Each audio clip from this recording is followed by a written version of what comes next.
Hello guys, welcome back to the channel रेवान सोल विदी। आज डे 4 है हमारे चैलेंज का कि हमें डे 48 डेज के अंदर जेई मेंस फोड़ना है। देखो, सबसे पहले तो समय जा रहा है, पता ही नहीं चलेगा आपको समय कब बीत गया है। और आपको कोई भी दिक्कत आए, आप मुझे कमेंट में बताओ, पर्सनल डीएम करो।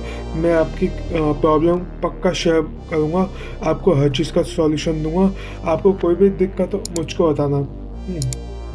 आप अपने भाई जैसे समझो मुझको, ठीक है। अब देखो, आज का टारगेट क्या है। केमिस्ट्री का करूँगा मैं, पीरियोडिक टेबल ओम पांडे सर से, वन शॉट मंजिल का, ठीक है। क्योंकि मैंने फिजिक्स में वो कर लिया था, मॉडर्न फिजिक्स हो गया मैं। ऐसे क्वेश्चन ही आए मुझसे सॉल्व, पता ही नहीं हो पाए थे। मैथ से फिर वेक्टर्स ही चलेगा, वेक्टर्स का वन शॉट मंजिल से, ठीक है। मंजिल से करेंगे जो करेंगे, अब समझ नहीं रहा। और देखो, शेड्यूल बता देता हूँ मैंने ये मैं पहले भी एक वीडियो बनाई थी, बट तो अच्छी नहीं आई थी, बट दोबारा रिटेक किया तो मैं आपको इसी बताऊँ। 12 से 5 सुबह AM में, मतलब सुबह बोल रहा हूँ, दोपहर में, PM sorry, PM by mistake. देखो, 2 से 3 घंटे पढ़ा लो, उसमें क्या आपको नहाना वाना सब रहता है। और नाइट शेड्यूल है पहले बात। और फिर 5 से 12, शाम के 5 से 12 में 4 से 5 घंटे पढ़ लो। और 5 से 12 में भी 4 घंटे पढ़ो रात के, ठीक है। और फिर 5 से 6 आप एक्सरसाइज करता हूँ और उसमें सो जाता हूँ। आपको करना है तो करो, वरना तो एक्स्ट्रा टाइम है खुद के लिए। बॉडी फुट होना बहुत ज़रूरी होता है, ठीक है। Okay, thanks for supporting us. और देखो, सब्सक्राइब करो, लाइक करो, यार करो, जोश आएगा हमारे अंदर।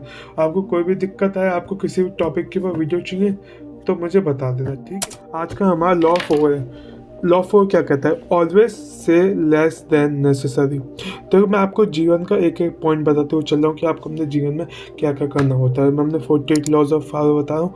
तो देखो, ये देखो, इससे मैं बताऊँ आपको, सिंपल से एग्जांपल देता हूँ। हाँ, देखो कि जैसे एक इंसान है, वो बहुत ज़्यादा बोलता है। अब वो बहुत अटेंशन सीकर होता है, ठीक है, बहुत बोलता है। और वो एक इंसान है, बहुत शांत रहता है, अपने आप को एकदम हाइड करता है और एकदम मिस्टीरियस वे में रहता है वो। तो पता है क्या होगा, इसकी ना जो वैल्यू होगी स्टार्टिंग में तो हाई होगी, बट इसकी डाउन जाती रहेगी, डाउन जाती रहेगी। क्यों? और इसकी ज़्यादा जाती रहेगी। पता है क्या होता है, लोगों को जितना मिलता है ना, जितना ज़्यादा मिलता है, लोग उसमें उसको उतना ही हल्का लेते हैं। जैसे अपन ने 3 साल वेस्ट कर दिया, हमारे पास टाइम था, अपन ने वेस्ट कर दिया। अब टाइम की कमी है ना, वैल्यू बढ़ रही है जनाब उसकी, समझे।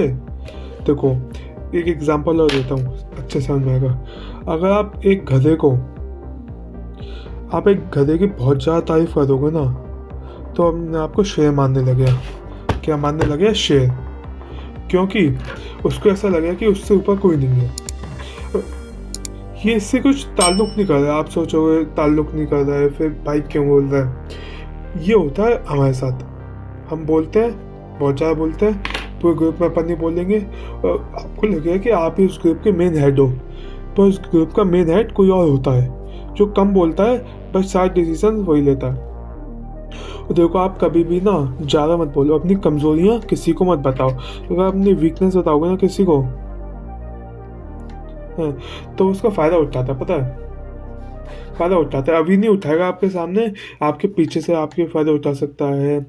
और या फिर आपकी कभी उसकी लड़ाई हो गई, वो पीछे से बोल देगा, ठीक है। तो अगर ऐसा इंसान नहीं है, अच्छा इंसान है, पर तब भी एक ना कई का होता है कि बातचीत चल रही होती है, आप फ्रेंड्स के ग्रुप में बैठे होते हो, तो वो उस पुरानी बात को, जो बात आपको छुपानी थी, आपने उसको बता दी, तो उसका फ़ायदा उठा के उस पॉइंट पे बोलेगा, आपका मजाक उड़ेगा ग्रुप में, ठीक है भाई।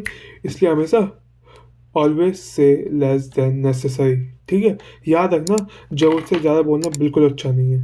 Thanks for watching, do like and subscribe.